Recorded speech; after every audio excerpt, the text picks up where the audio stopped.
நீங்க சறுக்கும் போதும், அவர் விரும்புகிற அளவிற்கு நீங்க இல்லாத போதும் அவர் சிநேகிதனா தாங்க இருப்பார்.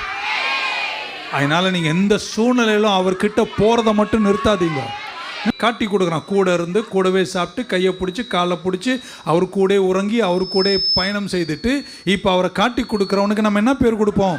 துரோகி. இவன் பைபிள் என்ன உடனே அவன் இயேசுவனிடத்தில் வந்து ரபி வாழ்க, இது வேற, காட்டி கொடுக்கும் போது வாழ்கன்ற பாருங்க என்று சொல்லி அவர் என்ன செய்தான்? முத்தம் செய்தான். இயேசு அவனை நோக்கி,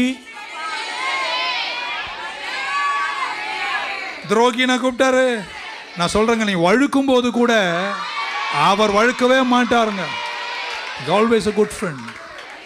சிநேகிதனே அப்படின்றார். ஆமென். எனக்கு எதிராக வந்திருக்கிறாய் என்றார். அப்பொழுது அவர்கள் கிட்ட வந்து இயேசுவின் மேல் கையை போட்டு அவரை பிடித்தார்கள்.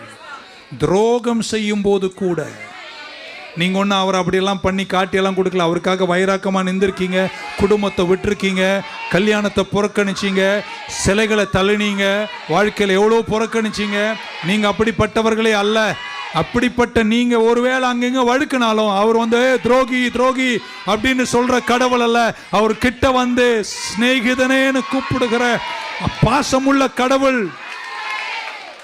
அவர்கிட்ட நீங்க நிறைய பேசணும், அவர் உங்களோடு பேசுவார். ஹல்லேலூயா. ஆமென்.